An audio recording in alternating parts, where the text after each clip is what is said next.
Hello, I'm Brett Mills, and I'm going to be doing a series here on sustainable principles of personal financial management. And as we spend some time together here, kind of to kick things off as an introduction and purpose behind this, I'll do a series of 5 videos that'll touch on lots of different aspects of financial management, from foundational principles of how to create a budget, how to live by a budget, how to investments, fundamentals of investing, and principles that we learned. Talk just a minute about the profits, and then we'll also talk about one of the reasons that I've been asked to shoot this is under the direction of the stake presidency, specifically with the COVID-19 outbreak. It's affecting the economy, and to provide some tools and resources and insight into programs that to know where to turn, how to turn to them, when to turn to them, and what might be available for you in managing your finances through an economic downturn. So these principles that I'll share hopefully will be insightful for you. Who is Brett Mills, and why would I be asked to do something like this? I've been in the financial services industry for 20 years, and I've had the blessing of meeting with over 10,000 clients and interviewing them one-on-one.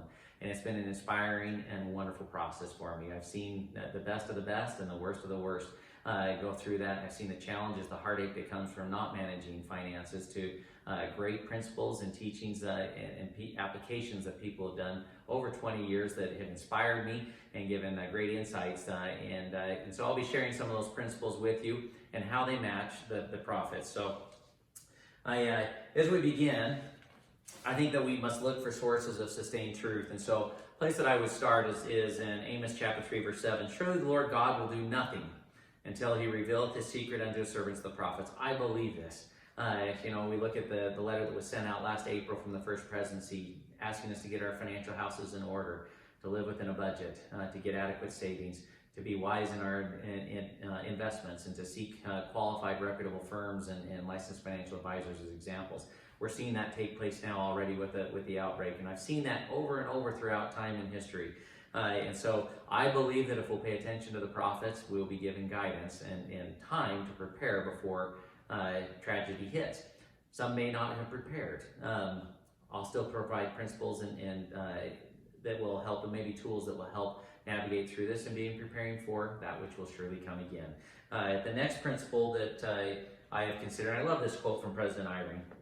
He says, looking for the path to safety in the counsel of the prophets makes sense to those with strong faith. When a prophet speaks, those with little faith may think they hear only a wise man giving good advice. Then, if the counsel seems comfortable and reasonable, squaring with what they want to do, they take it. If it does not, they either consider it faulty advice, or they see their circumstances as justifying there being an exception to the counsel. And I love that. I realize that every person is in a different spot, from a testimony standpoint, from a financial standpoint.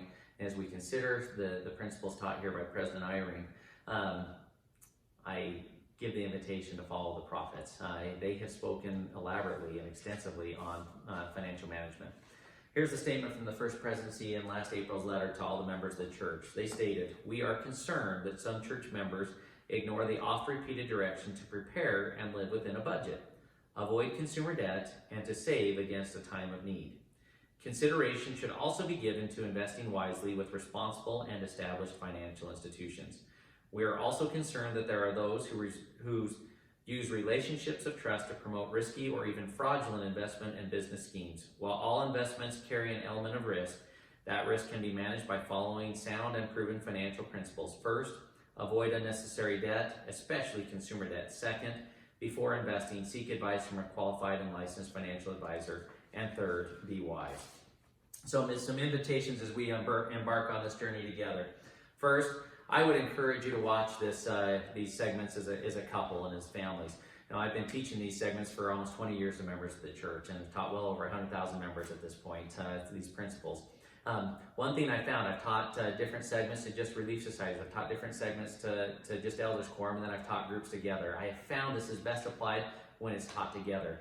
Too often when one person is taught these principles, they come home and they're trying to fix the other person. We are in this together. It is a place that can actually become strength. And if we'll do hard things and try and get that put together right and communicate, we will actually be able to receive revelation and become closer through that process. Another invitation is I would invite you as a couple and an individual and as a family to review section 22 of the General Church Handbook of Instructions of the Church of Jesus Christ of Latter-day Saints. You can find it online or in your Gospel Library app, and in there it will review all these principles of fundamental temporal welfare. By following these principles, and they go through the 6 elements of that, we can find peace and financial security, which is the goal and the hope of what we're trying to go with this. I also will attach to this series a packet of quotes from the prophets that I've accumulated over the years. I think it's about 22 pages now. It is not exhaustive, it's just ones that I found that talk and reference about every aspect of financial management. I'll provide that as a resource. I encourage you to study that, to consider that. Add to it anything that you've found from the prophets and put that into your library to be able to reference as you begin to make financial decisions and benchmark those decisions over time. I have found that if you will benchmark them against the prophets, that you will make wise decisions. You may find as you read those, sometimes it's easy to get overwhelmed and say, I can't do it all. And that's true.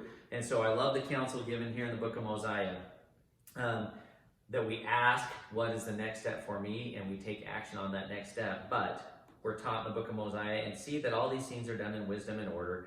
For it is not requisite that a man should run faster than he has strength. And again, it is expedient that he should be diligent, that thereby he might win the prize. Therefore, all things must be done in order. And so, have faith, take action, begin to work on it. Be patient with each other as you start to go through this.